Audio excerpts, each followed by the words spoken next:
तो अगर इंडिया का टफेस्ट एग्जाम है तो यार ऐसे तो नहीं होता होगा, right? Like these are not the traits of an aspiring bureaucrat, these are prioritize elimination over knowledge. ये मत समझो कि यार ये सब्जेक्ट मैंने नहीं पढ़ा, मैं अपनी ट्रिक से कर लूंगा, नहीं होगा। यूपीएससी कब फॉर्मेट चेंज कर देगा, कब वो कुछ डिफरेंट टाइप के क्वेश्चंस डाल देंगे, वी डोंट नो। नॉलेज का कोई सब्स्टिट्यूट नहीं है, that is the first learning you need to take. ये बात अपनी टेबल पे चिपका के रख लो कि अगर आप 5 से 6 बार किसी चीज को रिवाइज नहीं कर सकते, it is absolutely useless for you. आपको वो चीज पढ़नी ही नहीं चाहिए, एक बार भी नहीं पढ़नी चाहिए, right? So don't chase various sources, just revise what you have. Don't have any shortcuts, put as much effort as possible at every single stage. And no matter आप किसी भी ग्रुप में हो, अगर आपने आज से पहले प्रीलिम्स नहीं क्लियर किया है, you have to start by 15 December, इससे लेट नहीं करना। Hello and welcome to Clarity for UPSC. I'm Dr. Shivan and this video is about the untold truths of prelims. What can we do to ensure that we make it through the prelims exam? तो इसमें ना यार कुछ principles हैं, कुछ rules हैं, कुछ truths हैं जिनको हमें स्टिक करना है। Now before I tell you these truths and I tell you these rules, let me talk about my experience of the prelims. I have given the prelims twice in 21 and 22 and I have scored way above the cutoff in both. I'll show you my mark sheets too. Now in both these attempts, I'm saying here that I've studied for prelims for a few months. So studied just for prelims for a few months only. पहले इस बारे में बात करते हैं, how much time is required to study for prelims. देखो, जब मेरा फर्स्ट अटेम्प्ट था 21 में, तब मैंने 5 से 6 महीने का टाइम दिया था प्रीलिम्स को, because I did not have a complete understanding of the prelims. It was my first attempt. I was going to the exam for the first time. पहली बार एग्जाम देके थोड़ा सा डिफिकल्ट होता है अपने लिए, राइट? बट जब 22 का अटेम्प्ट था, मेरे पास ये अंडरस्टैंडिंग थी कि मैंने 21 में प्रीलिम्स क्लियर किया है। 22 में I remember the exam was in May and I started studying for prelims in April. So a very short amount of time, very short amount of time, and you would see कि मेरे marks ऐसे कोई कम नहीं हुए। I comfortably clear the prelims both times, right? तो जो लोग फर्स्ट अटेम्प्ट दे रहे हैं, that is the first lesson you take from this, that the first attempt should spend time, you should spend time on the prelims. आपको time लगाना चाहिए, अच्छे से पढ़ना चाहिए। सेकेंड अटेम्प्ट में you can, specially if you cleared it, you can half-ass it a little bit, you can go a little bit faster if required. Up, let's look at my mark sheets in both these attempts. In my first attempt, the cutoff in 2021 was 87.54 and the marks I secured were 115.15, so approximately 28 marks above the cutoff. And in the second attempt, the cutoff was 88, the marks I got was 107 and again approximately 20 plus marks above the cutoff. अब आपको लग रहा होगा यार क्या फायदा, 87 cut off था, 88 आ जाते तो भी यही कहानी होती, और 180 आ जाते तो भी यही कहानी होती, क्योंकि आपने तो बस प्रीलिम्स क्वालिफाई करना है। There is a difference here. See, high marks give you an advantage. और बहुत प्रैक्टिकल बात बताऊंगा यार, देखो होता क्या है कि जब हम प्रीलिम्स देके आते हैं ना, उसके बाद अब मेंस की तैयारी करनी है। मान लो आज प्रीलिम्स हुआ, शाम तक आपको आपके मार्क्स का एक ब्रॉड आइडिया हो जाता है। Like I think I was going to get 110 plus, यही मुझे याद था तब भी कि यार 110 प्लस ही आएंगे। When you have high marks and you're sure you're going to make it, तो आप अगले ही दिन से कॉन्फिडेंटली मेंस के लिए पढ़ सकते हो। You don't have to wait for the result.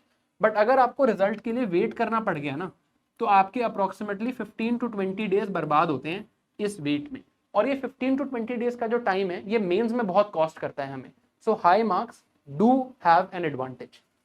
Now अब ऐसे वो क्या प्रिंसिपल्स हैं that I followed to get basically very high marks in the prelims, कि मुझे कभी डाउट नहीं हुआ 20 मार्क्स ऊपर है कट ऑफ से, कोई प्रॉब्लम नहीं है, आराम से प्रीलिम्स क्लियर हो रहा है, राइट? पहला प्रिंसिपल है कि knowledge is important, not elimination. अब देखो, मैं ये नहीं कह रहा कि एलिमिनेशन का कोई रोल नहीं है एलिमिनेशन का रोल बिल्कुल है, राइट? बट ऐसे कई लोग हैं जो एलिमिनेशन पे ही मैक्सिमम फोकस करते हैं। क्यों? क्योंकि ये एक ईजी शॉर्टकट है, right? It's an easy shortcut. It feels like यार ठीक है, एलिमिनेशन है, मजा आ रहा है, it's a feel good factor कि यार देखो मुझे क्वेश्चन नहीं आता था तो भी मैंने सही कर दिया, हमें भी अच्छा लगता है।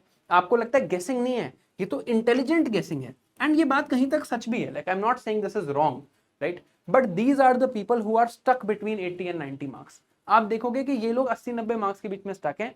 कभी किसी दिन एलिमिनेशन चल गई तो प्रीलिम्स हो गया, कभी नहीं चली तो नहीं हुआ। They will never be assured, right, if you are banking on it. इसका रोल है, मैं खुद कह रहा हूं इसका रोल है, but on a very good base of knowledge this works even more wonders. इसको एक सब्स्टिट्यूट नहीं देखना चाहिए for our efforts of knowledge. देखो नॉलेज में प्रॉब्लम क्या है कि बहुत सारे सब्जेक्ट्स हैं, अराउंड 8 सब्जेक्ट्स आपको पढ़ने, आपको एफर्ट लगेगा, राइट? आपको कॉन्शियस एफर्ट करना पड़ेगा, बहुत ज्यादा पढ़ना पड़ेगा, कॉन्सेप्ट्स आपको अप्लाई करने पड़ेंगे, बट यहां पर लक फैक्टर फिर नहीं आता। अगर आप एलिमिनेशन में एक आधी आपने गलती भी कर दी, you can have a bad day on the day of the prelims, आपको हेडेक हो सकता है, आपकी तबियत खराब हो सकती है। Why do we have to pass in this band, we should pass in this band, right? तो यहां पर लक फैक्टर फिर इन्वॉल्व नहीं रहता। अगर मेरी नॉलेज अच्छी है, मैंने सारे सब्जेक्ट्स पढ़े हैं, सारे कॉन्सेप्ट पढ़े हैं, कुछ मिस आउट नहीं किया है, तो I am now in the band that will score 100+ marks. And if you are going to get 100+ marks, you will breathe easy on the day of the prelims and in your preparation for the mains as well. तो knowledge important है, elimination का game ये नहीं है यार। India का toughest exam है, probably world का टफेस्ट एग्जाम है, इंडिया का तो है ही विदाउट डाउट, है ना? तो अगर इंडिया का टफेस्ट एग्जाम है तो यार ऐसे तो नहीं होता होगा, right? Like these are not the traits of an aspiring bureaucrat, these are, right? So knowledge पे फोकस करो, नॉलेज को हमेशा प्राइमेसी दो अबव एलिमिनेशन। मैं ये नहीं कह रहा हूं कि इसका कोई रोल नहीं है, डेफिनेटली रोल है, but never prioritize elimination over knowledge. ये मत समझो कि यार ये सब्जेक्ट मैंने नहीं पढ़ा, मैं अपनी ट्रिक से कर लूंगा, नहीं होगा। यूपीएससी कब फॉर्मेट चेंज कर देगा, कब वो कुछ डिफरेंट टाइप के क्वेश्चंस डाल देंगे, वी डोंट नो। नॉलेज का कोई सब्स्टिट्यूट नहीं है, that is the first learning you need to take. Second thing, what to study and how to study it. देखो यार, जिसने भी एग्जाम टॉप किया है आज तक, उन्होंने कुछ अलग किताब नहीं पढ़ी है। लाइक आपने देखे, अगर मेरे मार्क्स 28 नंबर ज्यादा हैं कट ऑफ से, I did not have a secret source. कोई ऐसी जगह नहीं है जहां से बुक्स कवर हो जाती हैं या जहां से सारे क्वेश्चंस आ जाते हैं। I am reading the same thing, the same sources, but I am reading it differently. हमारी जनरली माइंडसेट क्या होती है, मैं आपको कहूँ यार ये एक बुक थी, इससे ना 20 क्वेश्चन आए थे लास्ट टाइम, और ये दूसरी बुक थी, इससे भी 20 क्वेश्चन आए थे last time, and these are two different question, right? तो आप सोचोगे यार मैं दोनों बुक पढ़ लेता हूं और मेरे तो 40 क्वेश्चंस कवर हो जाएंगे, बट क्या आप इसको रिवाइज कर सकते हो? कोई चीज जो आप 5 से 6 बार रिवाइज नहीं कर सकते हो इज यूजलेस फॉर यू। ये बात अपनी टेबल पे चिपका के रख लो कि अगर आप 5 से 6 बार किसी चीज को रिवाइज नहीं कर सकते, it is absolutely useless for you. आपको वो चीज पढ़नी ही नहीं चाहिए, एक बार भी नहीं पढ़नी चाहिए, right? Because if you can't revise it, you will not be able to remember it. If you can't remember it on the day of the exam, you will not be able to reproduce it, right? So firstly, remember one source, multiple revisions. कोई एक source decide कर लो and just revise multiple times. मैंने बहुत लोग देखा है, वो कहते हैं यार करंट अफेयर्स के लिए 2 बुकलेट फॉलो कर लेंगे, बट एंशिएंट मेडिवल हिस्ट्री के लिए, इसके लिए तो कुछ नहीं, हम इग्नोर करके जा रहे हैं, हमें पसंद नहीं आता। नहीं, one source for each subject, ensure के उससे सारे क्वेश्चन सही हो। अगर आपका आज से पहले प्रीलिम्स फेल हुआ है, tell me one thing very honestly in the comments, क्या कोई ऐसा क्वेश्चन नहीं था जो आपको पता था आपको सही करना चाहिए था, बट आपने वहां जाके गलत कर दिया because your revision was faulty? So don't chase various sources, just revise what you have. अब इसमें भी बहुत सारी चीजें, स्टैटिक है, पीवाईक्यूज है, करंट अफेयर्स है, एंड कभी ना कभी आपको ये प्रायोरिटाइज करना ही पड़ेगा। So how do you prioritise? देखो, static is the king queen and rook, ठीक है? स्टैटिक के ऊपर कुछ नहीं है, स्टैटिक कम्स फर्स्ट, पीवाईक्यूज इसके बाद हैं, फिर है current affairs, CSAT of course important है, और उसके बाद कोई और चीजें हैं। कई लोग मैं देखता हूं मॉक टेस्ट से उनके आंसर से पढ़ने की कोशिश कर रहे हैं। नहीं भाई, लक्ष्मीकांत याद है, स्पेक्ट्रम याद है, साइंस एंड टेक के बेसिक्स आते हैं, इकोनॉमी के बेसिक्स आते हैं, पहले इस चीज को सही कर लो। मैं बता रहा हूं, इग्नोर ऑल दीज थिंग्स। अगर आप सिर्फ स्टैटिक अच्छे से करके जाओ तो आपका बहुत हाई चांस है प्रीलिम्स करने का। अगर आपने ये अच्छे से नहीं किया तो आप चाहे बाकी कुछ भी कर लो, आपका प्रीलिम्स नहीं होगा। I am sure you will agree कि आप सारे आप 2000 मॉक टेस्ट लगा लो तो भी शायद आपका प्रीलिम्स नहीं होगा अगर आपने स्टैटिक ढंग से नहीं कराया तो, right? So static comes first, PYQs come second, current affairs comes third, and इसके बाद आता है कुछ अगर आता है तो, राइट? एलिमिनेशन टेक्निक्स, जो भी चीजें हैं, राइट, मॉक टेस्ट करना, सब कुछ इसके बाद आता है। These are the 3 most important things। और इनको पढ़ना कैसे है, इस पे if you go to my channel there is a previous video on how I read and how I study, जरूर देखना उसको। अब all subjects are equal and no subjects are more equal than others। If you got the reference, comment the name of the book, right? all subjects are equal, सारे subjects equal होते हैं, right? हम क्या करते हैं यार, polity बहुत अच्छे से, ज्योग्राफी बहुत अच्छे से पढ़नी है, इकोनॉमी बहुत अच्छे से पढ़नी है, मॉडर्न हिस्ट्री स्पेक्ट्रम 15-20 बार पढ़नी है। अब साइंस एंड टेक नहीं पढ़ना, एनवायरनमेंट नहीं करना, आईआर नहीं करना, एंशिएंट मेडिवल नहीं करना। Do you know that the number of questions since the last 3 years, अगर मैं एवरेज देखूं, जितने इन सब्जेक्ट से आ रहे हैं उतने ही क्वेश्चन इन सब्जेक्ट से आ रहे हैं, राइट? अगर इनसे 40 क्वेश्चन आते हैं तो इनसे भी 40 क्वेश्चन आते हैं। बट ऐसा क्यों है? ऐसा क्यों है कि हम इन्हीं सब्जेक्ट्स पे फोकस करते हैं? If you look at it, the time that you have given to these subjects is definitely not going to be equal to the time that you given them. इसको आपने definitely ज्यादा time दिया होगा, ये हैं भी फाउंडेशनल सब्जेक्ट्स, बट एटलीस्ट इन subjects की रिस्पेक्ट करो, right? Don't ignore these subjects. Science and tech environment सिर्फ करंट अफेयर्स नहीं है, आईआर सिर्फ करंट अफेयर्स नहीं है, इसके अलावा भी चीजें पूछी जाती हैं। Ancient medieval art and culture में कोई एक घिसी पिटी बुक पढ़ के काम नहीं चलता। एंशिएंट हिस्ट्री अलग सब्जेक्ट है, मेडिवल हिस्ट्री अलग सब्जेक्ट है, आर्ट एंड कल्चर अलग सब्जेक्ट है।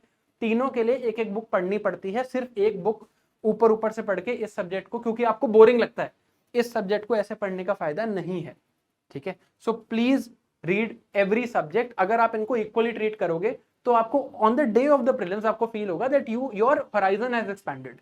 आपने देखा होगा लोग बोलते हैं यार 35-40 क्वेश्चन आते थे प्रीलिम्स में, बट अगर आप ये करके जाओगे you can increase that number to maybe 50 and that gives you a lot of confidence to then even do elimination further. अगर आपके पास ये नॉलेज बेस है तो आप एलिमिनेशन भी बेटर कर पाओगे, लैटरल थिंकिंग भी यूज कर पाओगे।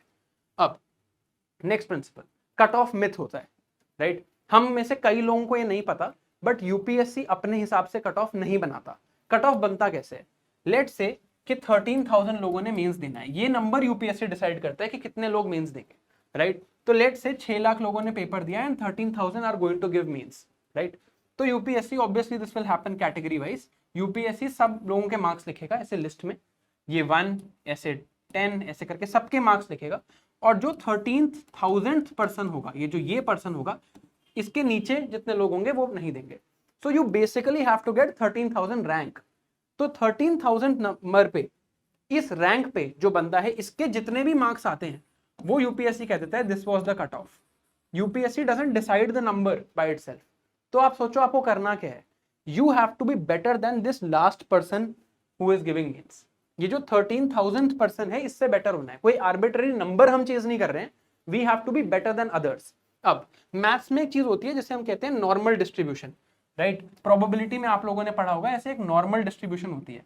अगर ये मैं कहूं कट ऑफ के मार्क्स हैं, if these are the cut off marks, right, these are people and these are marks, तो अगर आप कहो ये कट ऑफ के मार्क्स है, तो आप देखोगे कुछ लोग यहाँ होते हैं, right? Some people are in this zone, जिनका बस कट ऑफ से मैक्सिमम 2 नंबर कम है, और कुछ लोग इस जोन में होते हैं जिनके कट ऑफ से बस 2 नंबर ज्यादा है।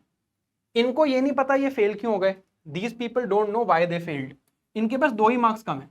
And these people don't know why they succeeded, इनके पास 2 ही मार्क्स ज्यादा है। तो कोई डे अगर ऊपर नीचे हो जाता, कोई एलिमिनेशन टेक्निक अगर ऊपर नीचे हो जाती, सब्जेक्ट की डिस्ट्रीब्यूशन थोड़ी ऊपर नीचे हो जाती, तो ये लोग शायद फेल हो जाते और ये लोग शायद सक्सीड कर जाते।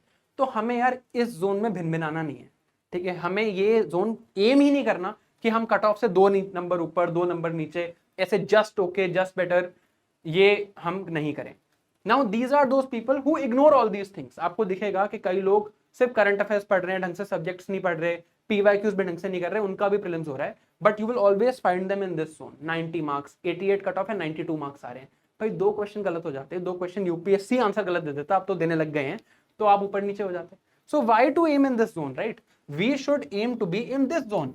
कि यार मेरे आते ही 100+ मार्क्स हैं, मेरे को फर्क ही नहीं पड़ता, एक आधा मार्क अगर ऊपर नीचे हो गया, एक आधे क्वेश्चन का आंसर कंट्रोवर्शियल हो गया, I am not going to get impacted by it, right? तो कट ऑफ के लिए एक तो उसको एक आर्बिट्ररी नंबर की तरह ना देखें, always understand it is the marks of the last person. जो भी ये लास्ट पर्सन है उनके मार्क्स हैं, इनसे कंफर्टेबली बेटर होना है। और ये सारे प्रिंसिपल्स अगर हम यूज करेंगे, हम सारे सब्जेक्ट्स पढ़ेंगे, नॉलेज पे फोकस करेंगे, पीवाईक्यू सॉल्व करेंगे, स्टैटिक को इंपॉर्टेंस देंगे, and we'll follow the revision technique of one source but multiple revisions, we'll definitely be somewhere here। हमें यहां रहना है ताकि इस लाइन के आसपास हम ना हो, राइट?